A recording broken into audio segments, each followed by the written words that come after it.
Baixando aqui. Tem medo de cair esse negócio aqui. Opa, isso mesmo. Todo mundo reclama que o meu áudio é alto e ninguém escuta o que a gente fala. Mas vamos lá, minha gente. Boa tarde, Guaratinguetá. Boa tarde, Planeta Terra. Bem-vindo a todos vocês aí já pipocando no Face, você aqui embaixo.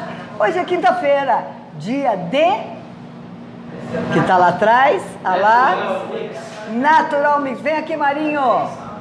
Vem aqui porque tem falinhas de final de ano. Tudo bem, pessoal? Tudo bem? Escute, Natural fecha quando para final de ano? Você entra em férias? Nós vamos ficar abertos até sábado às 14 horas. Sábado agora, depois de amanhã.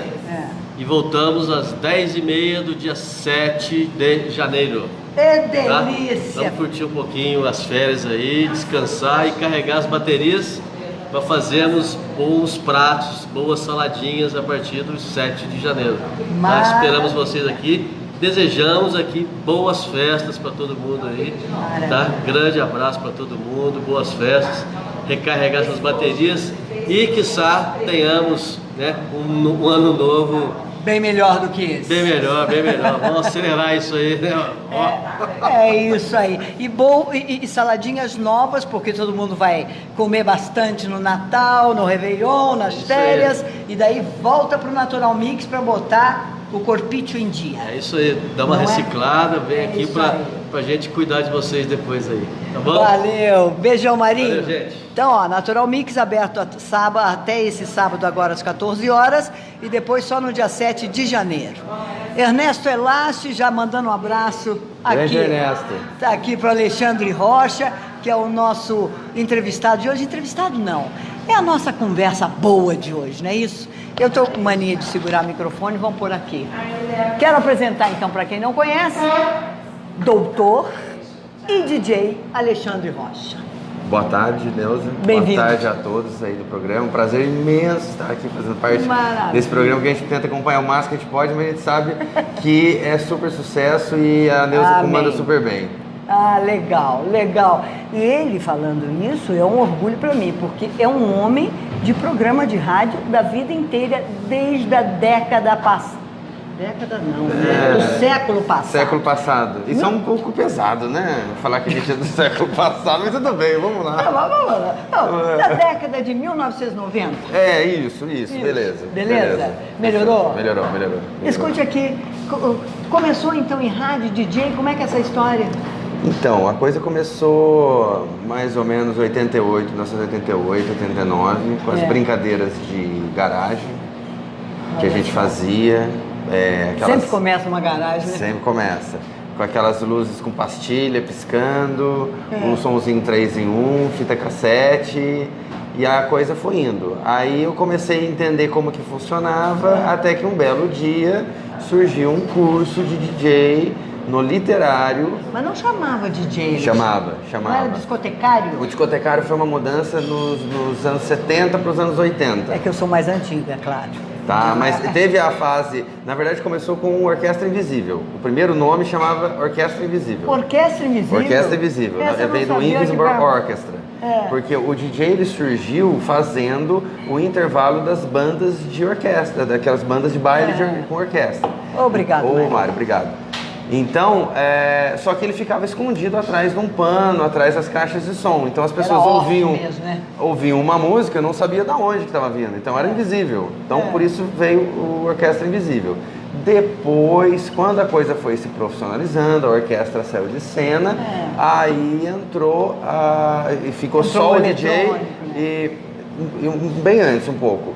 Ficou só o DJ com os discos, aí você tem a figura do discotecário, que era o especialista em tocar discos, que misturava muito com a figura do discotecário de rádio, era basicamente a mesma pessoa, que nos Estados Unidos a gente tem o hábito dele ser uma pessoa que mais dinâmica, ele é locutor de rádio, ele interage, ele fala mais. Aqui no Brasil ele é mais discotecário. É um técnico. Ele é um operador. É um operador de som lá. Naquela época ele era só um operador de som. Beijo, Rita. A garagem da sua avó foi lá, na década de 70. O Fran também batendo um beijo. O Fran vizinho. O Fran era meu vizinho. Olha só. E eram aqueles bolachões, né? Sim. Os Sim. LPs que Os a gente LPs. chamava, A long gente começou play. trabalhando com os Você os começou discos. trabalhando com um LP? Quando eu me profissionalizei, quando eu fiz o curso, que eu estava comentando com você, eu fiz o curso no literário. E quem montou o curso, quem era o organizador desse curso, o nosso amigo Vadê Pedroso. É, Vadê, delícia. Tá. De vez em quando ele passa por aqui. Grande beijo, Vadê. Hoje talvez as pessoas se lembrem do Vadê, né? Tem a referência do Vadê, vereador. É, político. Mas o Vadê, ele foi um dos maiores produtores de eventos da nossa região. Verdade, Tá? é Dos anos verdade. 90 ele dominava a Verdade. Super Domingueira do Moarama, era uma referência em matéria de festa, de noite. O Vadê trazia artistas globais para eventos e ele promoveu esse curso. Desse curso, algumas pessoas que talvez você conheça que fez esse curso. O Astro, DJ Eric. O Astro tá aí ainda. O Astro. É. Quem fazia parte da equipe também era o Ronaldo Brandão, que é um DJ lá de Lorena, que ficou famoso que em Guaraná, na época ele teve a casa Tequila Club. Eu lembro do Tequila dele, Club. então. Lembro. Ele ainda toca bastante em Lorena. Tem o Júnior Ferraz. Aliás, ampassam, porque era muito tequila. O Júnior Ferraz, que hoje trabalha com TI, tá mais focado na questão do pedal aí, mas ele foi um parceiro de muito tempo, DJ Júnior Ferraz. Então tinha essa galera que começou. E o Adailton. Não, o Átila não. O Adailton Roma, que hoje ele tá em Roseira, que ele também começou a tocar nessa época. Na época, se não me engano, ele estudava no Cotec, alguma coisa assim. E hoje ele tem... O quê? 1990. 90. Isso foi nas férias de julho de 90. Olha só. O curso aconteceu nas férias de julho, aqui no Literário. Agora, o DJ, ele necessariamente tem que ser roqueiro? Ele era roqueiro? Não. Na verdade, o que acontece? As pessoas têm um pouco de... talvez um pouco de lenda com a questão do DJ. O DJ, você fala, DJ música eletrônica, o DJ rock. O DJ ele tem que ser um especialista em boa música, independente da época ou do estilo, tá? Isso é um início, o start seu. Porque a maior dificuldade que as pessoas têm em querer ser DJs é tocar o que gosta. O DJ, ele usa o que ele gosta para poder tocar, mas ele não toca o que ele gosta, ele tá ali para tocar o que as pessoas querem ouvir. As pessoas querem. Tá? É diferente, porque às vezes eu gosto de um determinado estilo, vou tocar aquele estilo, não é o que as pessoas querem ouvir. Você faz isso com uma festa sua, né? Exatamente. Eu, quando ensino para os meus alunos, eu falo, olha, o seu gosto musical você vai guardar no aparelho de rádio do seu carro ou no aparelho de som da sua casa, para você curtir. Você está ali trabalhando, levando felicidade musical para as pessoas. Então, você tem que captar o que elas querem ouvir e transformar naquele momento um melhor momento da vida delas. Ele tem que ficar plugado ali no salão e vendo o que está acontecendo, conforme o que vai acontecendo, vai fazendo. Você tem alguns elementos que você identifica isso, por exemplo, como ela se veste, o perfil da festa, como se ela está em grupo, se ela está sozinha, pela faixa etária, visual, você já começa a identificar o gosto dela e você vai fazendo uns testes e experimentando. Bom, mas a pessoa que te contrata, você já sabe mais ou menos o estilão da festa. Neuza, mais ou menos. Não dá pra ser fiel, porque a maioria das vezes, principalmente nos eventos corporativos fechados, né? Tipo um casamento, uma confraternização, que a pessoa fala, olha, na minha festa só vai tocar rock.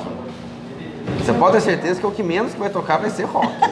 Por que é isso? Porque ele pensa nele, ele pensa no gosto dele, que ele gostaria de ouvir na festa dele, mas a festa, apesar de ser dele, é para os convidados.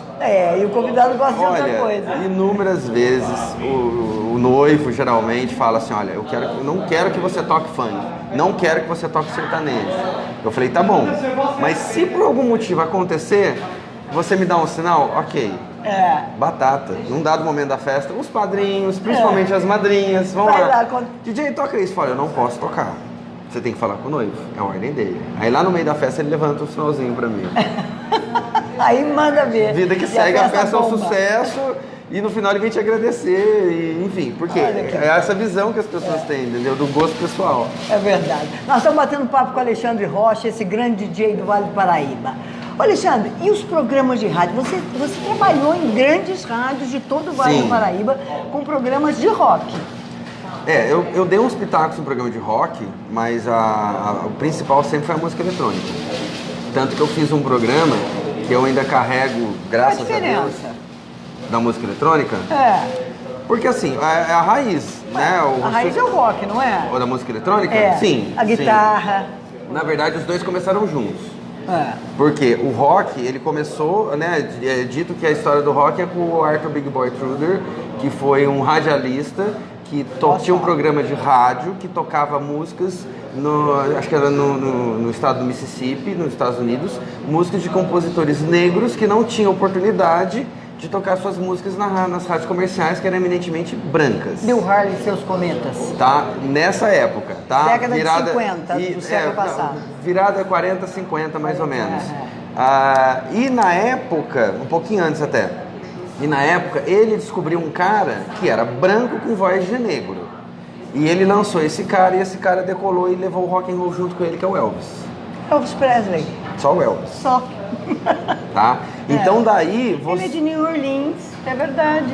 E daí aí começou o rock com essa mecânica do Bill Haley, do Rick Valens, né, que era o representante latino, e aí foi indo. Vocês querem saber um pouquinho dessa história? Assiste aquele filme De Volta para o Futuro, deles. Sim, ele conta. Ele conta essa história lá. E inclusive tem um CD acho que é do Marcelo Nova, se não me engano é o Caldeirão do Diabo que ele tem com o Raul Seixas. Tem uma faixa que ele conta essa história. No início da faixa, ele conta essa história. O Arthur Big Boy, ele é tido como o primeiro DJ, um dos primeiros DJs. Porque ele era um tocador de disco de rádio, ele era um discotecário. Entendeu? Então a história do DJ tá, vamos dizer, andando junto com a história do rock. Tá? É lógico que o DJ, a figura do discotecário, eles foram seguindo outros caminhos diferentes do rock. E a eletrônica é o quê? É que não tem instrumento, você tira... A música eletrônica, a música dançante, ela surgiu no final dos anos 60, no começo dos anos 70, com a disco music. Mas ela... Minha época, adoro disco. Mas ela era feita de forma convencional, com banda, com guitarra, com teclado, é uma banda Tinha normal. Cantora, vocal. Normal. Tina Turner, maravilhosa. Então, a música eletrônica, ela começou de forma convencional, vamos dizer assim. Ela se transformou eletrônica, ou seja, ser feita de forma eletrônica, já no início dos anos 80. Quando a Roland, que é a principal referência em matéria de equipamentos, ela começou a fazer sintetizadores e baterias eletrônicas para suprir uma necessidade que as bandas de disco tinham em conseguir guitarrista, em conseguir bateristas que achavam o estilo da disco cansativo, manjado, muito repetitivo. Eles queriam tocar evoluir mais. Mexer. Aí fizeram aparelhos que, vamos dizer assim, substituíram essas pessoas. Imitava aquilo lá. Só que é lógico, você lança o aparelho, mas você mesmo não sabe direito como que ele vai funcionar, como que isso vai funcionar. Aí a coisa foi evoluindo para que no final dos anos 80, 86, na verdade na segunda metade, início da segunda metade, 86, você tem o início do que a gente chamou da House Music, o movimento House Music, que surgiu na cidade de Chicago, numa casa chamada The Wade House, que era uma casa noturna de pessoas que aprenderam a fazer músicas com esses instrumentos e iam lá nessa casa tocar essas músicas. E você tinha uma grande referência na época, que foi o DJ Frank Knuckles, que ele meio que ele juntava essa galera e faziam noites especiais para curtir esse som. E começou a fazer sucesso. Olha que bárbaro. E esse estilo se propagou com o nome de House por causa da casa Wade House, que era o som que tocava na casa Wade House. Virou referência, virou o nome House. Logo na sequência, já no verão de 88, nos Estados Unidos, isso tomou a proporção nacional nos Estados Unidos e foi quando chegou no Brasil. Então, para nós, embarcou na virada de 88 para 89, que seria o nosso verão, que pegou o verão americano, que seria o nosso inverno, né? Então, desembarcou para cá. Então, a gente teve, a nível comercial, quando eu fui tocando em rádio, bandas tipo New Order, Concan, outros estilos até do black americano, que começou a virar um pouco comercial. Tudo isso você tocava nos seus programas, óbvio. Você começou junto? Eu comecei um pouquinho depois. A minha participação nessa época, eu participava em programas de outros. Eu fui ter o meu programa já agora, nesse século. Posso falar o nome da rádio? Pode, deve. Na Rádio Aparecida. Na época era a rádio... eles tinham uma programação que era só música nacional. Que o slogan dele era a mais brasileira do Vale. onde eu fui convidado para fazer o primeiro... Aqui não tem censura, bem. Ah, então ótimo. Pelo amor de Deus. Chega de censura na vida, tá louco. Eu fui convidado a fazer o primeiro, e acabou se tornando ainda até agora o único, primeiro programa de produtores de música eletrônica nacional. Olha. Nós ficamos no ar por 3 anos. Então nós temos bastante gente boa. Nossa, demais, demais. E num dado momento, a gente queria fazer entrevistas e apresentar essas pessoas. Num dado momento, o fluxo inverteu. Eles me procuravam para mostrar o trabalho deles. Olha que E a gente tem no nosso portfólio do programa artistas que se tornaram renomes internacional. Tá? Eu tenho tipo Anderson Noyes, Gui Borato, o Cardelanese, que hoje virou empresário da cena noturna, daqui do Maresias, aqui do Sirena de Maresias. Ele tem escola de DJ, enfim, é um empresário. Bom, mas ele também tem escola de DJ. Tô caminhando. Ele também tem, daqui a pouco a gente fala nisso. Eu tenho um Gui Borato hoje que ele mora fora do Brasil, ele tem um selo alemão que produz ele tem tour na Europa. Que bárbaro. Então, ou seja... A coisa tinha mercado, ela só precisava ser mostrada. E como o FM então, é uma música coisa eletrônica, o DJ hoje é o que a gente viu numa última novela aí que passou, que a mulher veio da Finlândia e virou um aquilo DJ. É uma amostragem. Aquilo é uma amostragem. O DJ não é só isso, entendeu? Isso é um ramal, é uma vertente do trabalho do DJ. Porque ele compõe uma música através daquele equipamento todo. Hoje nós temos a figura do DJ produtor, tá?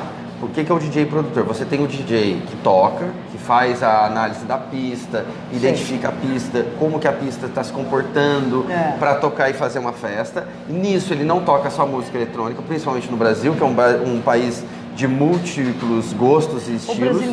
O brasileiro gosta de tudo. Depois da 5ª cerveja ou do 3º uísque... Você pode tocar... Sandra Rosa Madalena pode mandar ver. Nossa, não fácil. E é mesmo, vai na festa pra você ver. Então, Beijo, Glaura, beijo, Eliana.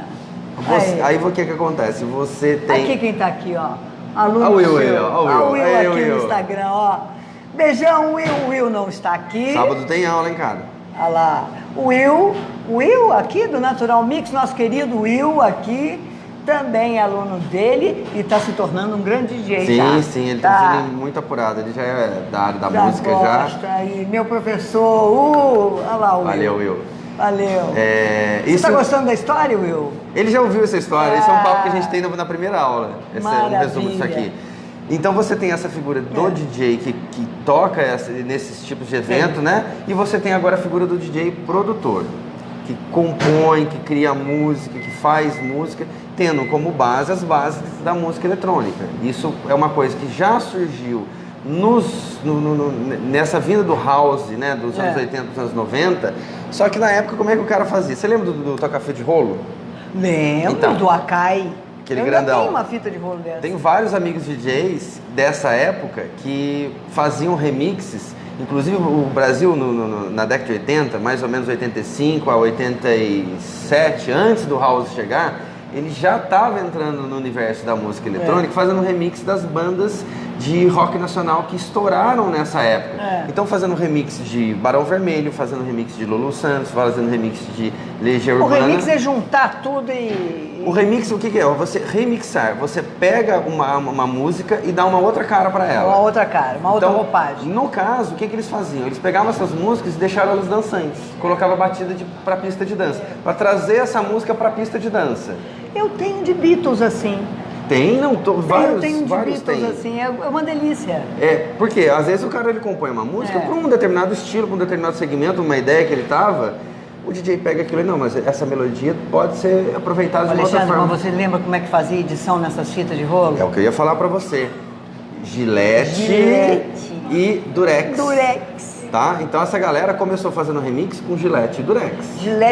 E a gente fazia isso no jornalismo também. Aliás, Cláudio Enéas, da Rádio Clube de Guará e da FM, que está lá até hoje, eu não sei como é que ele acertava o lugar certinho de passar Gillette e não cortava uma palavra. Eu também não. E emendava. Exatamente, o mesmo processo.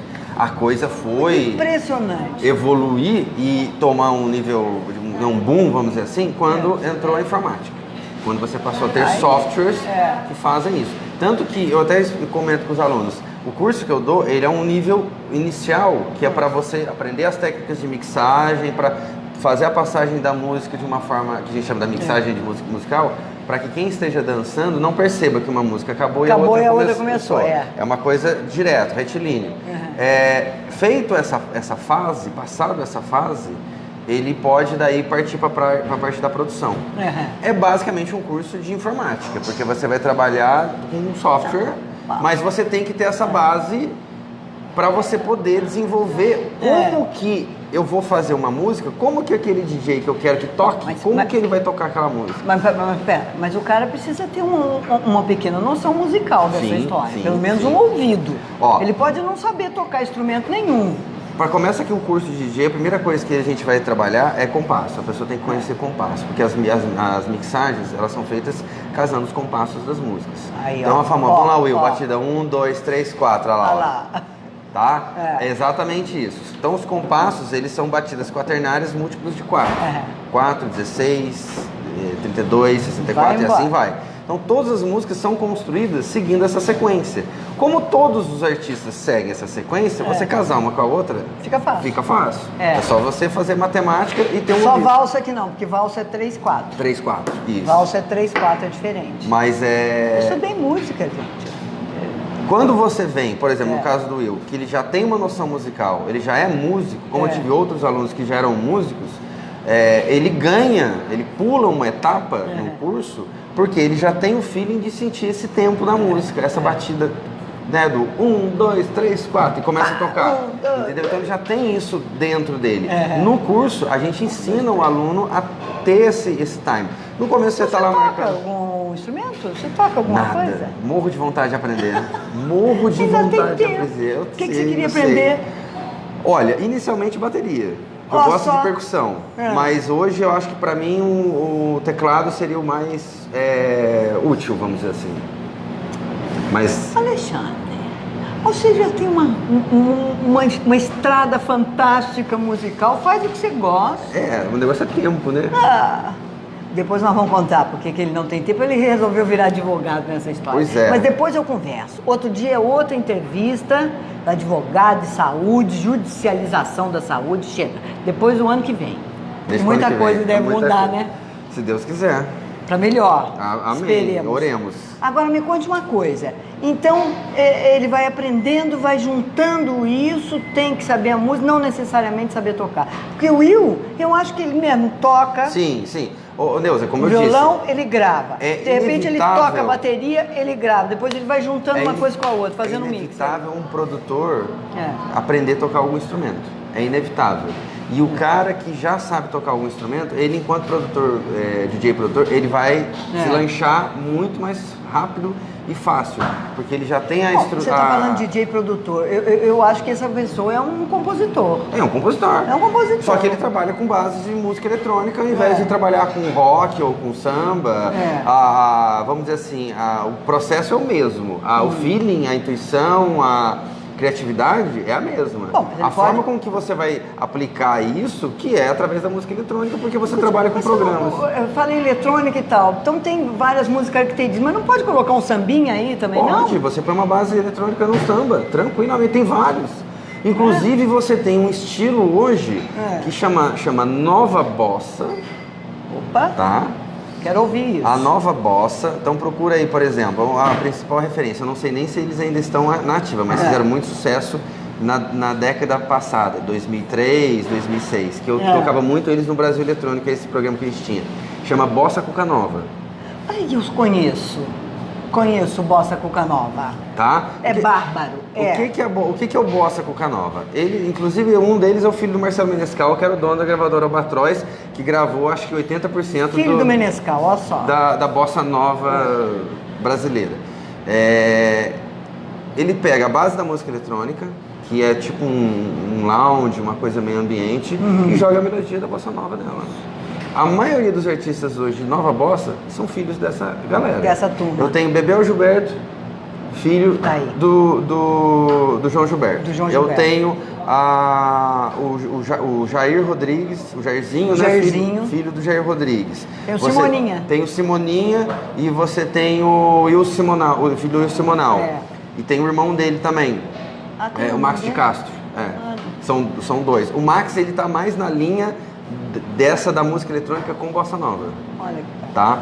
E eles foram uma vertente chamada Drum and Bass, que é um dos estilos mais de BPM mais acelerada, de batidas mais acelerada, faz muito sucesso na Europa.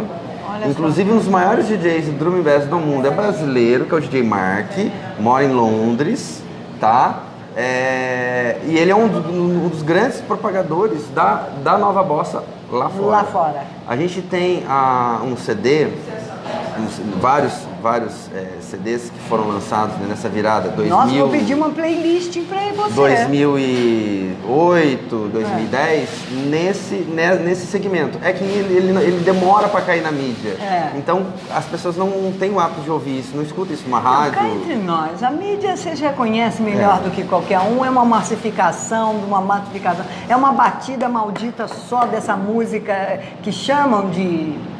que não tem nada de ver sertaneja, né? Não tem bulhufas a ver com sertanejo, não tem nada a ver com sertanejo. É uma batida só. Parece que é uma música só e os caras só vão mudando de letra. É música em produção em alta escala, né? Uma coisa mais ou menos assim. Inferno. Outro nome é a Fernanda Porto, que você pode pesquisar. Opa! Tá? Fernandinha Porto. Fernanda Porto, ela é desse segmento do Drum and Bossa, né? Que é esse drum bass com bossa nova. Drum and Bossa. Tá? Que é a batida do drum bass com bossa nova. Tá? Ela ganhou 3 prêmios na Europa com o CD dela, que ela lançou em 2006. Fernanda Porto, lembra aí? Fernanda Porto. Aqui, muito pouco ouvida, tá? Muito pouco tocada. Você conhece, é isso aí. É aquilo.